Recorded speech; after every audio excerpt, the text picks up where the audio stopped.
So this is the playful title. This is the title I give when I try to be serious. So distances between surfaces using discrete differential geometry, which to me, when I first heard of this, seemed kind of a misnomer. I mean, how can something be differential geometry and discrete? But I hope to convince you about that.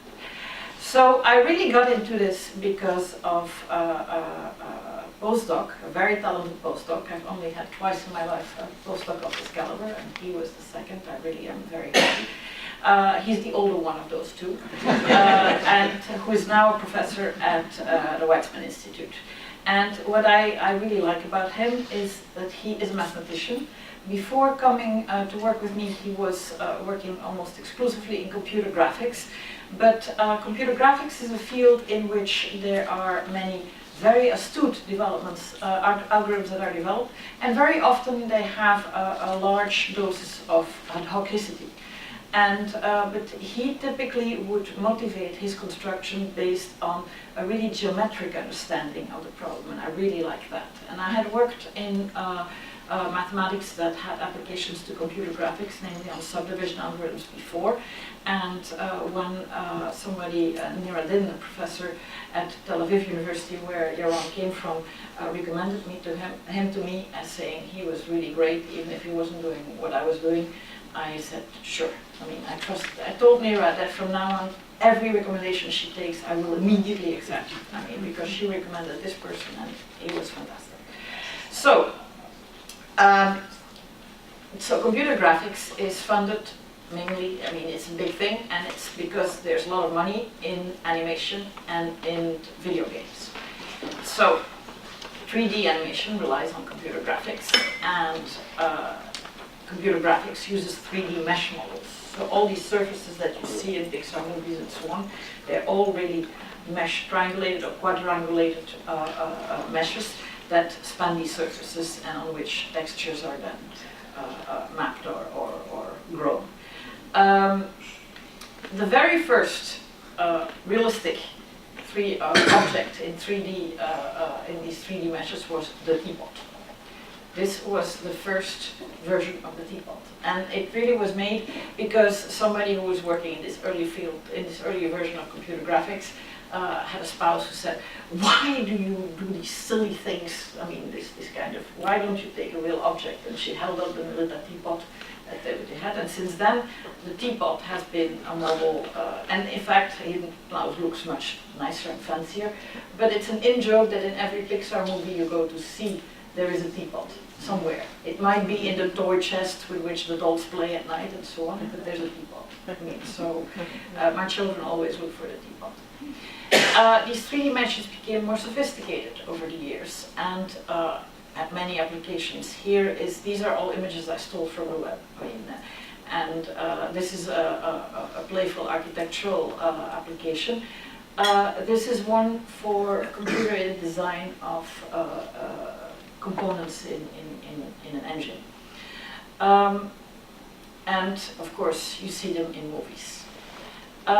These two figures from Pixar movies actually mark an important change in how Pixar and animation rendered surfaces. The original Toy Story, the surfaces were all built with nerves, so piecewise splines, piecewise polynomials, so splines that were pieced together.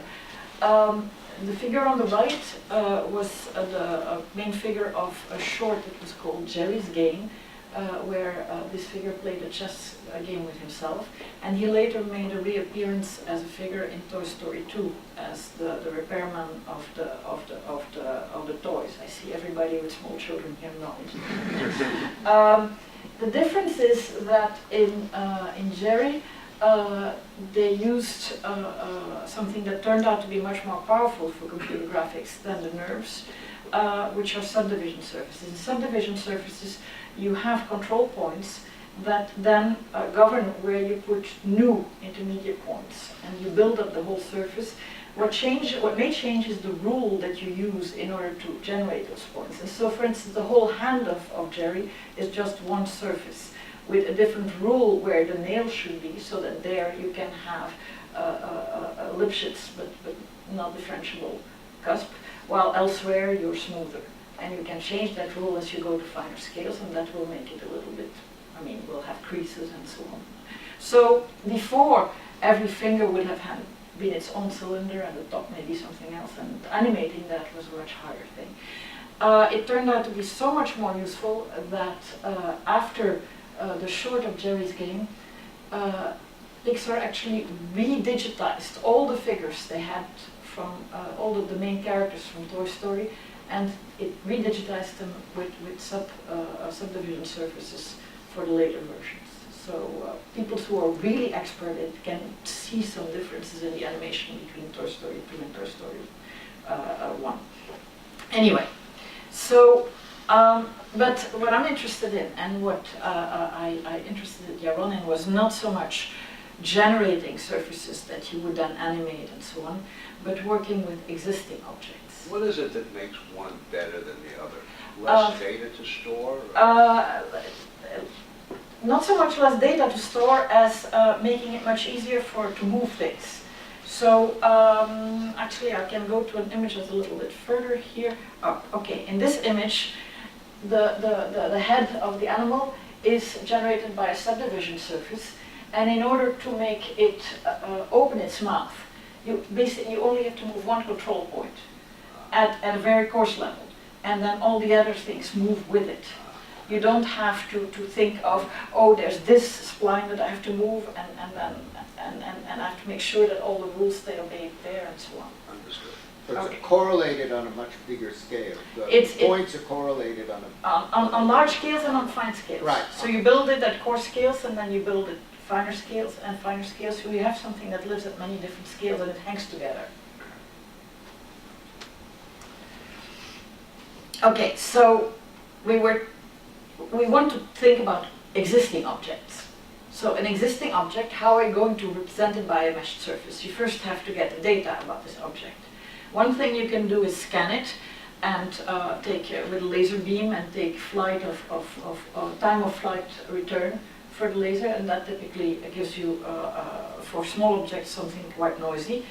A more recent technique is to have several barcodes that you project on the object, and you take pictures from different angles, and by seeing how those bars are distorted from different angles, you can reconstruct 3D information.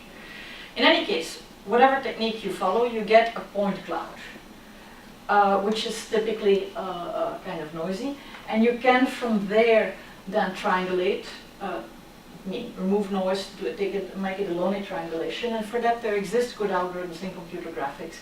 You can from the triangulation then go to a slightly different triangulation that's still within a small error represents the same surface, in which the triangulation is more regular. If you had the Loney triangulation, gave you some very irregular vertices. But in any case, so I'm not going to talk about that. This is something that I'm taking for assumed. I'm going to get triangulations for my surfaces that have been acquired. This is an application that that nicely illustrated it, an existing object. Then on the computer screen, a rendered version of that existing object. I mean, of course, completely virtual, and then a milled object that has used that digital information to sculpt it out of plastic. And SIGGRAPH used to have a trading show that was about 10 times as big as the conference itself, and the conference already had 4,000 people. Now it's a more established field, and so the trade show has less exuberant innovation in it from year to year, and so the trade show itself is becoming less important, I've been told. I haven't been there for a number of years. But so they would show you all these machines that from the digital thing would mill these plastic things. Anyway, once you have a triangulated surface, you can use it to edit, and that's the little head that I was showing earlier, that you do in animation as well. But once you are talking, you're no longer just generating surfaces to play with, but you're taking objects that you scan and get surfaces from that. A new question poses itself. How are you going to recognize that two different scans are the same object? I mean, the triangulations will look different, I mean, you'll have a completely different display, I mean, a different array of the data. How are you going to recognize they're the same surfaces? Or, more interestingly, that they're deformations of each other. I mean, that they're not quite the same, but close. In this case, these are not close. These are a real beetle and a dinky-toed beetle, but one is a scaled version of the other. Except it's not really a scaled version. It turns out that if you take the proportions of a normal beetle and you scale it down to a dinky-toed, it doesn't look right to us. They actually had to make it a little bit snubber, a bit shorter, otherwise it looked too long to us. So how would you qualify, if I had scans of these two, how would I quantify that difference? I know, in this case I know it's there, but in general I won't. So how can I quantify these things? So these are all questions that come up more naturally when you start from existing objects. And another thing is to try to find reference points, and that is something that's even interesting for animation. The way, for instance, humanoid characters are animated right now in animation is that they have an actor with special points, special patches at crucial points, go through the all motions, and they film the actor. They retain the motion of these special points, and those then get mapped to the corresponding points on the character that they want to animate, and govern then the motion of that character, get mapped to what should be done with the control points and so on. But there are many other situations where you would like, I mean, for movies, for Hollywood, I mean, they have plenty of money and they can pay for actors to do all this. But I'm at Duke University, there's a Lemur Center, where they actually have families of lemurs that are descendants of lemurs that were exported legally from Madagascar. You can't do that anymore now. They live in a big compound where they can walk into the woods and so on. And they are also studied by scientists, not just studying lemurs, but also studying cognition in primates and so on. So there are many experiments in which these lemurs love, because they're very playful like all primates, love to participate. For many of these experiments, they have done a slight training of the lemurs to entice them to walk into a cage so that they can move them easily to the place where the experimental setup is happening. For most experiments, this is not a problem. They do also like to study locomotion and how much energy the lemurs spend on different gates of locomotion and so on, so that they can then use this to, when they observe lemurs in the wild in Madagascar, and extrapolate. So when they want to study locomotion of lemurs, they need these reference points. I mean, and for that, for the moment, what they do is they have to catch the lemur and shave a little piece of its skin and put, and the lemurs do not like that. So they really, really would like a method that makes it possible to track motion automatically. So you have your model, and then from observing the motion, find the reference point. So what that means is that you would have let's say a meshed model of your lemur, and it's then in different positions, but automatically you find certain reference points back, and then you can track them. So that's what we want to do. When you have two point clouds or two triangulated surfaces, we want to see when they correspond to similar or same surfaces, quantify how different they are from each other or how similar, and find correspondence points for different surfaces, for similar surfaces. And so the way I came to this problem was because, I've gone through so many slides and already, this is more than a third. So the way I came to this problem was that I had met a biologist called Jukka Jörnval, who is a biologist in Helsinki, and who is an expert on mammalian bones and teeth. And also other, he knows a lot about crocodilian teeth, for instance, but mammalian teeth are his main. And he told me that what first interested me in our first collaboration, which I'm not talking about, but just mentioning now, was something about the complexity of mammalian molars. So he had published a paper in Nature in which, and this had been a big deal thing, in which he had shown that there was a nice correlation between the diet of a mammal and the complexity of its molar. And the more the complex its molar, the more the vegetable component, the fibrous component in its diet. And at first I thought he was talking about wear. I mean, all this cellulose gives you much more wear, but that was not the case at all. And in fact, it had nothing to do with the wear. It had to do with the design of the complexity of the tooth. So we were looking at an unused tooth, a new tooth, and and it was a very nice. I mean, so that on a whole range of existing mammals, he could really, from this complexity, predict whether they had some insects or just plants or also meat and so on. And it was such a good correlation over such a wide range of scales. He had mice and he had elephants. That it then became a tool that could effectively be used for the fossil record, where of course you had no information about what they ate, but now you had a tool that you could use to extrapolate. So that was why it was a big deal. But then I said, how do you do complexity? And he says, we use computer graphics.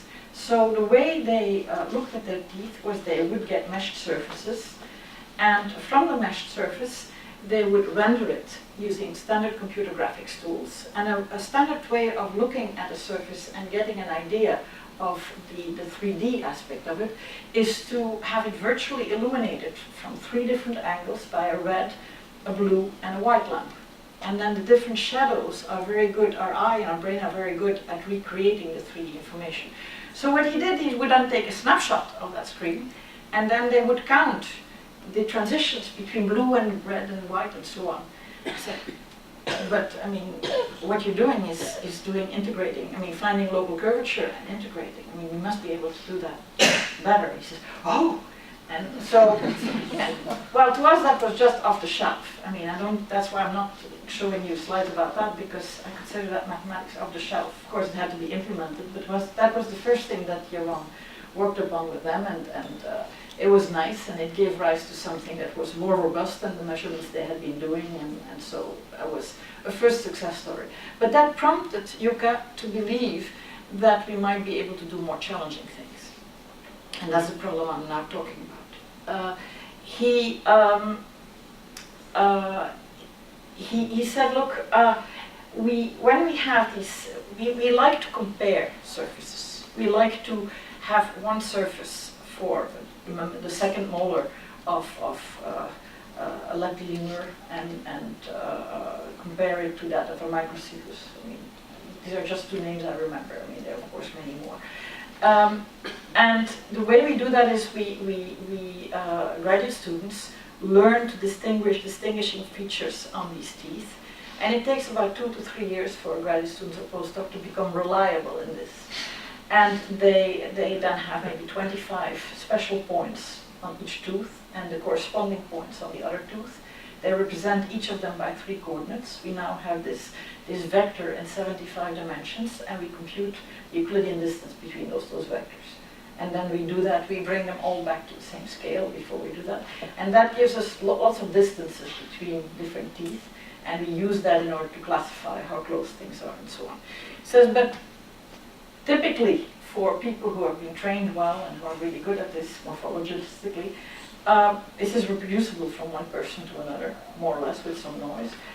But it takes a while to get that training. I mean, the result is that this is not something that is as accessible to people outside the field, or as trustworthy for people outside the field. And he says it's a real problem because we are interested in using these kind of measurements to understand evolution. He says in genomics, people have made immense progress, and there is, he said to me, and I say to you now, I don't want to belittle all the mathematical problems there. I mean, tremendous work has been done. But when you reduce it to its absolute simplest representation, which is really not completely justified, but the comparison of 2 genomes even though it's big, is a comparison of linear strands, I mean, once you unwind them, that are composed of elements of an alphabet of 4 letters. I mean, you can say, how hard could it be? Well, it could be plenty hard, but still. In surfaces, even before you get to everything, you're looking at these surfaces, two-dimensional surfaces in 3D, and you're already making distances between things is much harder. So it's because we have no good way of doing that, that morphology lags behind so much, behind the genome, morphological understanding of evolution. He says, but in the end, we'll need both, because the genome is the mechanism by means of which hereditary characteristics are inherited. But after all, the genome is the program for building an organism, and it's the organism that interacts with the environment. It's not the genes directly. So we need, in order to understand that, we need that interaction as well, and we need to understand that. So he really made to me a convincing case, and I said, well, but surely that's possible. He says, well, many people have tried, but I have not seen a really convincing one for this application. And indeed, there exist many ways of calculating the distances between surfaces, and many of them rely on those tag points. I mean, they can be more sophisticated than what I described, but they rely on tag points. And he wanted something, I mean, his criterion for something really challenging, which he wouldn't even have mentioned to us if we hadn't had that earlier success, but now he believed in us, was to do something that had no user input. I mean, you were going to scan the surface, you were going to have nicely cleaned up meshes, and then from there on, you had to be able to do it. So, no tag points. Now, there's a method that a few years ago, and that does very nice things, which is the Gromov-Hausdorff distance, which has been studied by Guillermo Sapiro and a postdoc of his, Facundo Memoli, and used by many other people, which is using a beautiful tool where you use embeddings of your surfaces in higher dimensional metric spaces and then minimize over all such embeddings to the computed distance. It's a very heavy computation. And we're talking about a paleontologist who look and a morphologist who looks at teeth. I mean, when you talk teeth to a paleontologist, they open a drawer and you have hundreds of teeth in there.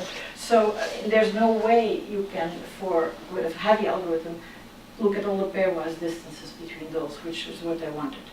So we developed a different approach that is based on bringing into play 2 different ingredients, conformal geometry, I mean uniformization via conformal geometry, and optimal mass transport. And both of these have been used by other people before in applications to surfaces and so on. We believe that the combination in which we brought them and which is motivated by what people did in practice is a new contribution. Can you tell us what optimal mass transport means? Yes, I will talk about that. Basically, it's what people also call the Earth mover distance, which means that you look at 2 positive functions as probability distributions, and you like to find the way in which you move pieces from one heap to heaps of the other one, so that you have done the least amount of work in total. Okay, so the conformal part of it. You have your 2D surfaces in 3D. They inherit a metric from R3. With respect to that metric, they're Riemann surfaces. And we are interested in, for our work, we were interested in surfaces with no holes that had a rim, so that can be mapped flattened to the disk. You can also use the same thing for things to the sphere. And in fact, I think we know, but we haven't implemented it, you can do it for things with holes and higher genus. But now, the first thing is the Riemann surfaces and the conformal flattening is a differential geometry tool. We are working with a discrete representation of our surface, and so you can think first of how am I going to reproduce this? Am I going to approximate this on my triangulation? And the first thing which I found very beautiful and which was not worked by us, we used an approach that had been done by 2 German mathematicians, Pinkel and Poltier, is to not approximate but construct it on a triangulation. So let me say a little bit about that. And there exist other approaches, but I like this one in particular. So I think that one of the lessons of applied mathematics, of the link between analysis-based tools and implementations, numerical implementations of the last few decades, is that approximation theory is very important. Of course, you want a high-order approximation, but it may have been overrated a little bit. We have now found that it's often useful to really understand the underlying continuous model. Like when you do mechanics, you realize there's symplectic structure. And so in order to do the integration numerically, you want to preserve that symplectic structure. So we have symplectic integrators in order to do motion. We have here also for this conformal mapping, we are going to not try to approximate this complex structure as best possible. We are going to construct on our discrete triangulation an analog of the complex structure that will allow you the flattening rather than approximate as best possible. Because by having an exact complex structure, we actually will get better results. So understanding and I really like, well, I'm an applied analyst, so I really like that you have to understand the analysis and get the marrow out of that mathematics and then build something that has that construction in it, those principles in it, rather than try to approximate and give up from the very start. Say, oh, it's applied, it's numerical, it's going to be dirty. I mean, it's not going to be exact, it's not going to be... Okay, so how do you do this with a meshed surface? So we want to preserve, we're going to do a conformal mapping, so we want to preserve angles. If you have a meshed surface and you like to preserve that two triangles which are touching, keep having sides in common, and you want to preserve all angles, then there's not much you can do. You can basically just scale it. I mean, there's not more degrees of freedom to do that.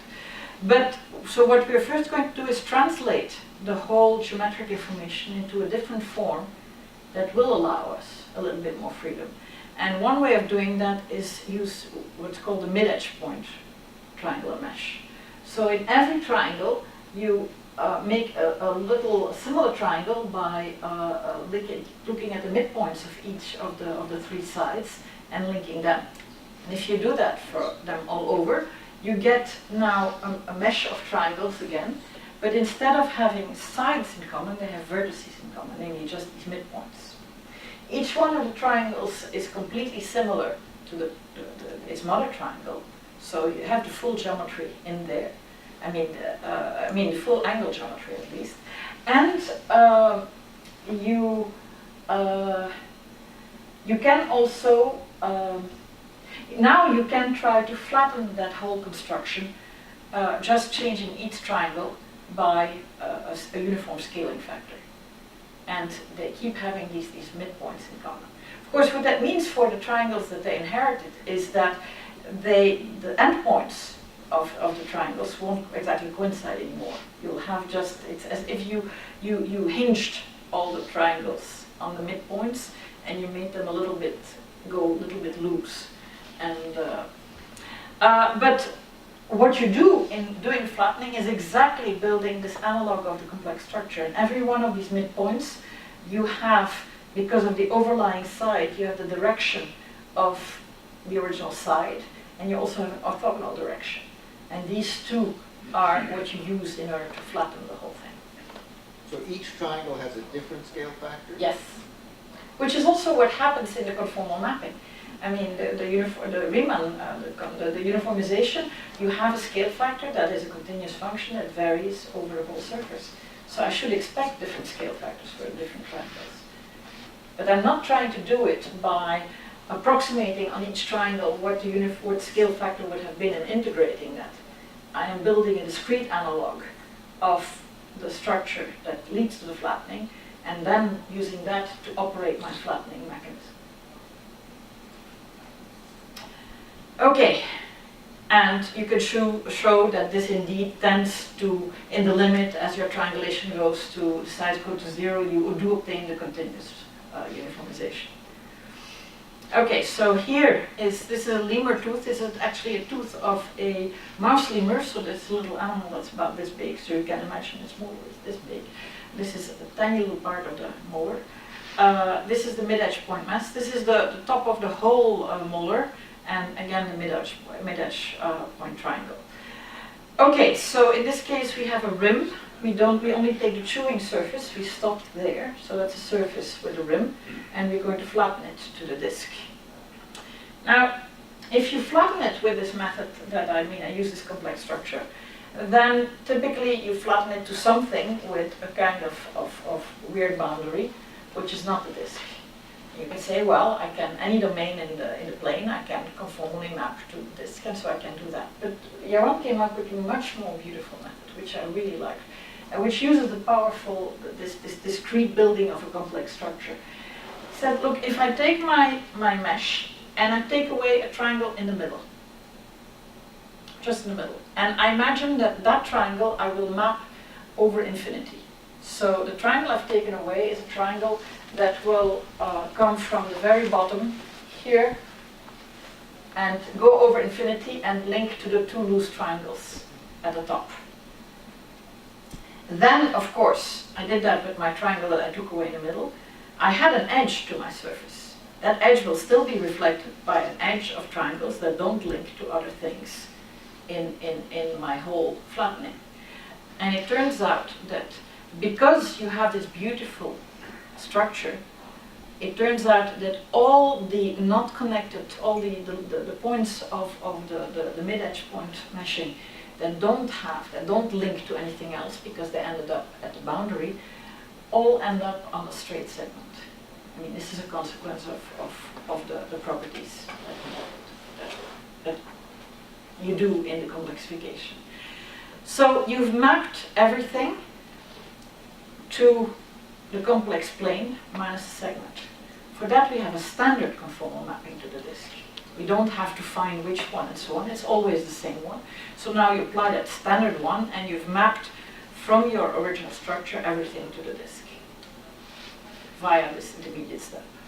So it turns out to be the whole thing is also, we want everything to be implementable with fast algorithms. Remember, we want to compute things fast in the end, so every single step has to be fast, and this can all be done fast. Okay, so when you do that, the first thing to which Yaron did apply this was something in computer graphics, because there he test out things because he had ground truth. Was on this model of a cat, which has been moved into a different position. And if you do this mid-edge point triangle and you flatten it, you do find indeed that you don't find the same triangulation. Look at the top right corner, the triangles are not at the same place and not quite the same. But you do find that it's very similar. And in particular, the relationship of points of the cat, even though they're not isometric, I mean, there's sufficiently much of the structure preserved by near symmetries locally, that in fact you have this very nice correspondence, and near, not just the symmetry, but also angle preservation.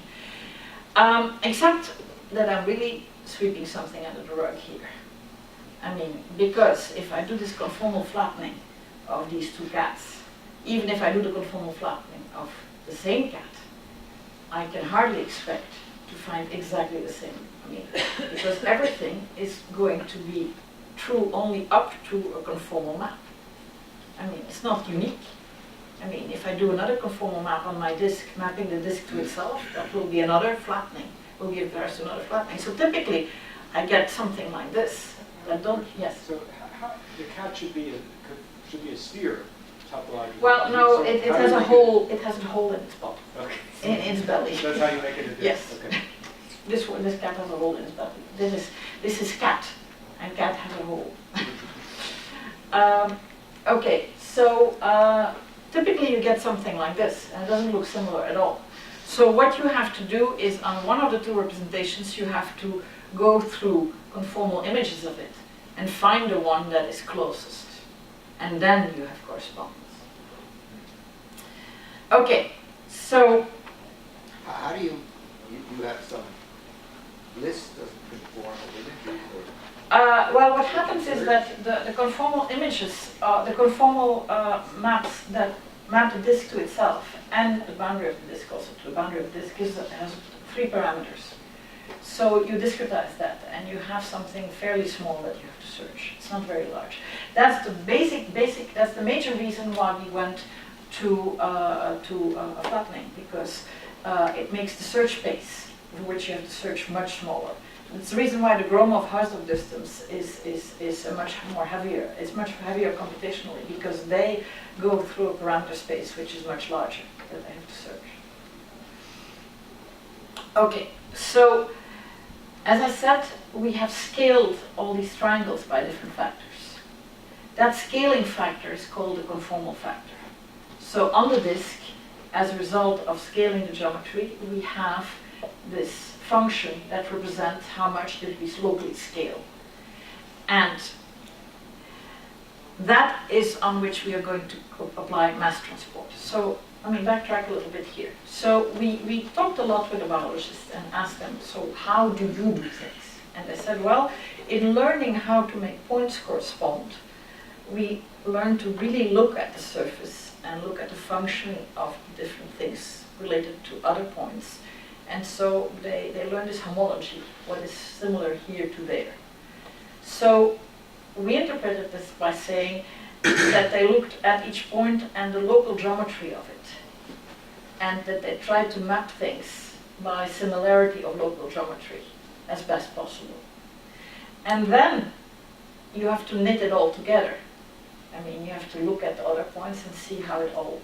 And so we designed this tool so that it would have both a local similarity and a global knitting together aspect. Okay, the local thing.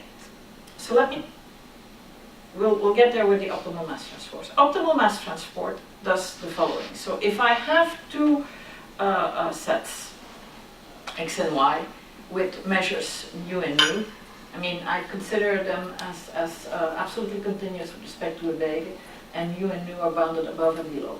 So everything, every little piece of it has a mass that's non-zero, and nothing blows up. Then, if you also have a distance, a map from x to y, that gives you a distance between points. And in our case, we will not talk about distance, but about similarity. Then what you can do, so imagine for the moment that y is the same as x, and then you can think of the standard distance between points. So 2 points in the same set, 2 different measures. And you want to see for what the minimum work is you have to do to truck things from one point to another. There are 2 ways of approaching this. One way is to say, try to find all the mappings and see how much mass I have transported under that mapping from one measure to another measure. That's called the Monge approach, and it's computationally very hard, and it's harder to prove things. Here, this is called the Kantorovich framework. What you do is you say, let's look at the product space. So x and y is the same thing as x times itself. And let's look at measures on the product space that have the correct marginals. So nu here and nu there. And what you try to find is the measure for which, the way of putting a measure on the product space, for which when you look at corresponding distances, that total weight is minimum. So, if you had a way of mapping from this nu to that nu, that would give you a graph, and if that were the best way of getting mass from here to there, you would expect that the minimal measure pi in the thing with the correct marginals would be indeed concentrated on that graph. It would tell you this is the way in which I can take masses from here and truck them to places in the other way, and I'm minimizing that integral. What I didn't get clear is what's the criterion for the best distribution of mass in the... It's that the distance, the integral of the distance dxy becomes smallest. If you view distance trucked, if you have x and x are the same, if y is the same space as x, then you can look at mass trucked from one place to another. Right. And if the distance by which you have to truck that mass is what you call the effort I have to do. Right, but you could just do nothing, so. It's a deviation from the But then I diagram. wouldn't have the same marginal. I mean, You have to, in other words, you have to make both of them the same. I have to have a marginal mu, so I have to have a landscape here and a different landscape there. I have to have something that goes from one landscape to the other landscape. I'm only considering things that will go from one landscape to the other landscape. So I am looking at something like this, and I might have to make it like that. I have a measure mu on x, and I have another measure nu on x. And I want something, so I build something on my product set, and it's going to look this way here, and it's going to look this way there. So I have to, on my product set, give you a distribution of mass, so that if I sum here, I get the right amount here all the time, and sum there, and get the right amount there all the time. And if there is a way of tracking it around, so I mean, you could get from this to that in many ways. I mean, I could take all this mass and heap it here, and say, oh, I've got, and then take this mass and put it there, and this mass and put it a little bit to the side, and it would be incredibly wasteful. Or I could try to just shape this a little bit more towards that, and then gradually pull things in to make this shape. And that would correspond to something probably a little bit like this. And then things that are here have to come, okay, so things that are here have to go, so it would probably be something like this. Okay, and it's closest as possible to the diagonal. And that's what makes it the smallest distance structure. Yes? But this underlying biology kind of let you minimize the smallest effort if these shapes are controlled by morphogens. And the morphogens can do it. You might want to add more constraint. You want to... Yeah, but I mean, I for the moment, I'm not trying to build a mathematical tool that completely incorporates biology. I'm trying to build a tool mathematically that I will be able to compute with, and that incorporates some of the intuition I get from listening to the biologists. I mean, in the end of the whole thing, the proof of the pudding is in the eating. I mean, we can have done beautiful mathematics, but if we get something that doesn't turn out to be useful, well, then that's exactly what we've done. We've done some interesting mathematics that's completely unuseful. I mean, so I'm not saying that because of this, I mean, I'm just saying we were, based on that intuition, we built this. Yes? So the monotonic solution to the problem is unique, right? There's a single monotonic function that will do this. In the Kantorovich framework, it need not be monotonic. I mean, you need not have a graph, actually. It could be that mass gets split. That's what makes the difference between the Kantorovich and the Morse framework. You need not really have a mapping. I see. But in Monge also it doesn't have to be unique. Let's say you have one Monge. Yes, yes. In Monge also you can have non-uniqueness. But, I see. I mean, if these were two probability distributions, then there would be a unique monotonic transformation between them, right? no, I mean, I'm talking about probability distributions. I mean, I take unit masses. Discontinuities. I would say.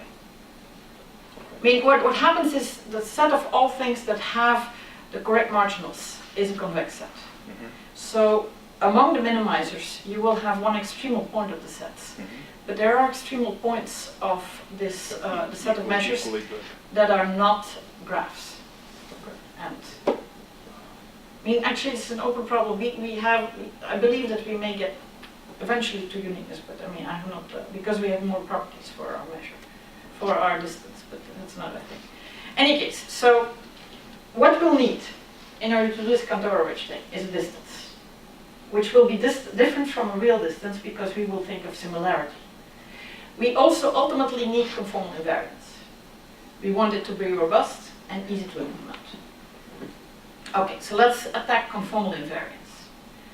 So the natural thing when you want something to be invariant under a group is to quotient it out. So you would say, let's look at all possible ways in which we take our mu, and we saw conformal invariance will change it completely. Let's change it, compare it to nu, and then take the infimum over all those conformal things. Now, because of the structure of the group, you can use compactness arguments, and you can say, well, there will be one particular, for every mu and nu, there will be one particular conformal thing that will be the best one. And so you can use invariance properties to bring it back to a Kantorovich formulation, but where now you have singled out that particular conformal mapping that gives you the best one. What's MD? Okay, MD is the set of conformal mappings that map the disk to itself and preserve the data. So that's a finite dimensional set. Yes. Well, it has 3 dimensions. It has 3 parameters. 3 is finite. Yeah. But I mean, it's finite dimensional, but its structure, it's not compact as a group. But we stay away from the boundary, and so we can restrict us to a compact set. And so yes, that finite dimensional thing, and we can search it well. But so I'm just still talking about motivation. What I'm saying is, if we were to quotient it out, then it would look exactly like Kantorovich, except that in the distance itself now, we would have some dependence on mu and nu. And we said, well, if we are allowed that, maybe we should take that as our departure point. Maybe we should, and that's what we then really did. We said, let's do a Kantorovich thing, where we define, we're going to introduce a d mu nu, which is going to be a similarity. So we have a point x here and a point y there, with our 2 different probability distributions. We're going to look at how similar are they. Okay, so we have a point in one of the 2, so we work on the disk.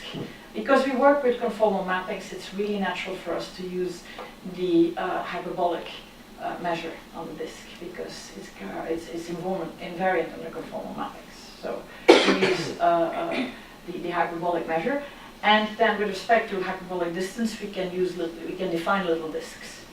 So we fix a radius r that will define what it means to be local. So I have one point here on my disk with mu, I have one point there on my disk with nu, and around each of them, I look at a little hyperbolic disk with radius r, and then I look at how similar is mu on this little disk here to nu on that little disk there. I have to be conformally invariant, so let me also look at all possible ways in which this disk can change. And but I still want the point here to be mapped to that point, and the disk here to be changed to map to that disk. That's only a 1-parameter family, because only rotations are. So over that 1-parameter family, I look at how similar can I make mu to here to nu there. And you look at the infimum of that over all the m's. I mean, and that's a 1-parameter family, so it's very fast to compute. So for every 2 points, I now have a conformally invariant way of saying how similar this looks to that. Then I'm going to use that in my Kantorovich thing. I'm going to try to move points around so that one probability density gets mapped to the other one, and that things have been moved as much as possible to things that are as similar as possible. So the total dissimilarity has been minimized. So, so I told you, Jeroen first implemented this on an algorithm to automatically find correspondence points for computer animation. So this humanoid character and so on. And it turned out that this optimal mass transport step was what made it work. Without that ingredient, I mean, you could do simpler things. It just didn't work very well. But the optimal mass transport made it work in that setting. And so we felt very, I mean, I told you, he first wanted to do that because that's a case in which he knew ground truth. I mean, he knew because these meshes have been well parameterized, he knew what the correspondence points were. On our teeth, we don't have that. We don't have obligingly a whole fossil record where the teeth slowly change. I mean, these morphogens don't help us in that way. So, but it made it work. And in fact, everything, of course, we have to discretize, we have to approximate these conformal factors and so on. We have to use efficient quadrature formulas, but it all can be done and can be implemented via linear programming, and so you can do this fast. And we developed two different distances. The one I described to you, which we call the conformal neighborhood-based Wasserstein distance, neighborhood similarity-based Wasserstein distance, and we also have another one which we call, which is a Procrustes distance, in which we also use uniformization and conformal mappings, but then we try to go to the nearest area preserving map. And that works very well when distances are small. Works better than what we have here than when distances are small. It doesn't work as well when distances are large. I'll come back to that. Anyway, we then said we had, prior to that, because I talked to the biologists, and the more we became mathematical, the more worried they became about how are we ever going to judge what this thing is. And we had talked about how are we going to see how good this is. Because, I mean, I agreed completely with them. It was only if it was going to be useful for them. So one thing they said was, well, let's, for cases where we agree on where the homologous points are, let's see where your algorithm maps them and compare. And so, because our reviewer insisted that we don't do this not only on teeth, I have three types of examples here. First, molars in a primate and a non-primate. Then a radius, which is one of the leg bones, and it's the end of the radius bone. In we have an ape and human, and then we have between monkeys and lemurs a metatarsal bone. Except I think the metatarsal is really in the middle, and the right hand is the radius. But I'm sorry about that lower thing there. And so, in each of them, we have a mapping from one to the other from our algorithm. We use that to take the observer placed, so the expert placed points to where our algorithm maps them, and we compare with where the expert would have placed them in the other bone. And you see, we're not identical, but we're very, very, very close. And actually, when Yuka and his postdoc Daubechies saw this, they were really excited. They said, oh yes, this is... Then another measure that we looked at, and here you see it for both distances, but the one I've explained in detail is the one on the left, the conformal Wasserstein neighborhood, the similarity distance, and then the other one is the continuous Procrustes distance. We had 116 samples. We ordered them so that things that are very similar tend to be close.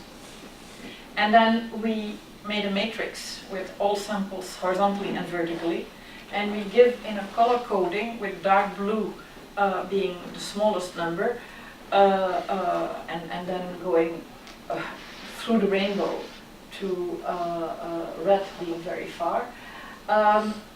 We show you the distances pairwise, which normally would be symmetric, of course, except we take the lower triangle for what the distances would be according to the observers, and the upper triangle for our distance, so that you can compare by seeing how symmetric this is, how well we do.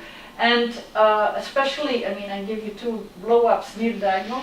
We're especially interested in the small distances and how well we do. And you see that the first one already did very well. You will recognize a kind of tartan. And this same picture, for instance, for the Gromov-Hausdorff distance does much less well. And the continuous Procrustes distance does even better. And then you see you'll have these nice symmetric little dark blue squares. Yes. What makes you think that the observers are closer to the truth than you are? We were commissioned by the observers. I don't know. I mean, and ultimately, I think we may refine this tool to a point where we might be better. But you've refined your method to... No, we didn't. We had two different methods, and we're gauging both of them. It's not that we tinkered with it in order to make it better. Also, the observer-based method is not something that just comes out of the blue. I mean, it's something that over generations of morphologists' experience, they have used in order to measure closeness of species and so on, and then to test other hypotheses. It hangs together with a whole body of other work. It doesn't stand on its own as. And then our first application, I mean, they said that's when they really knew that they were starting to believe in it.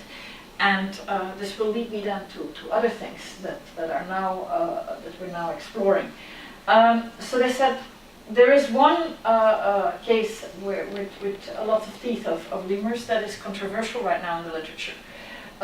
These are, so the lemur and the microcebus, you see why I remember those names, I mean, they're in this example, are two lemurs that are reasonably closely related, not very close. And if you just look at the teeth and you try to pick out these homologous points, then you would pick out these different colored points on the two top things. And in particular, the yellow point with a red circle around it is typically mapped to the other yellow point. However, if you, instead of doing that bigger step, you try to march into tinier steps, either you go via something that's ancestral to both of them, but to which they both are more related than to each other, then you would, from the microcebus, map it to a point on this megalodopsis, and from there to the lemur, which would be a different point. Or if, so that's a non-extant ancestor, if you take two extant relatives, but with closer relationships to each other all the time, over 3 steps than you had in the one big step, you also end up at this other point. So they say, what does your method do? If you do the mapping straight away, or you do, and we found exactly what they would do with their methods, and so on. So they really like this because this was a way in which morphologists had argued that you really should use their methods in small steps and not in big steps, because it might lead you to the wrong conclusion.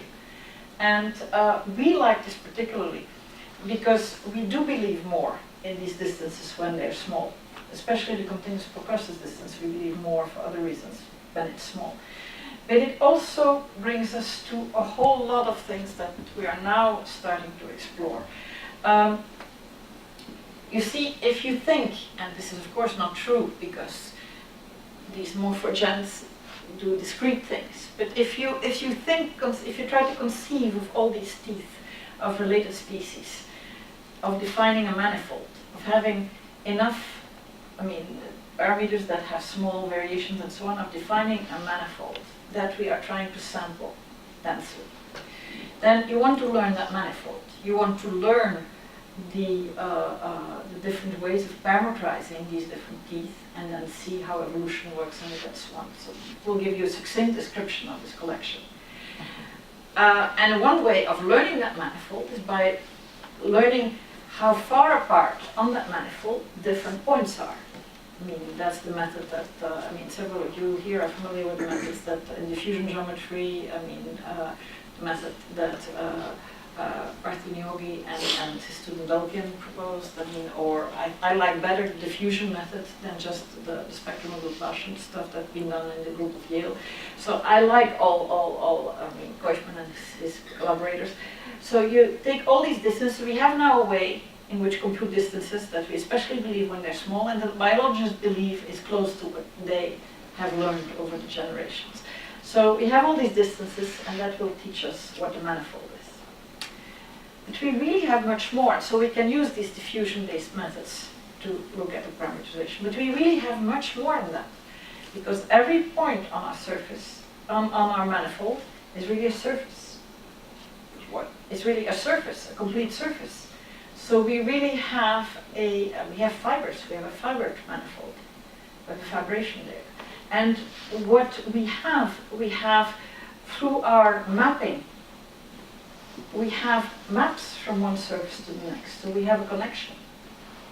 And what they are telling us here is that they're interested in looking at whether you follow the connection and you come back on another path, you end up in the same place. they're trying to get a grasp on the curvature of that connection. And it was actually when it had been, my differential geometry had been quarter century ago, so I'm really learning it again. When I understood and reading stuff and refreshing these concepts, when I explained to them that that's what we were looking at, they were very excited because they can't care less about this whole framework of differential geometry. But the fact that there existed a framework that was going to capture the fact that a loop would not get to the same place and that quantify that was something that made them very excited.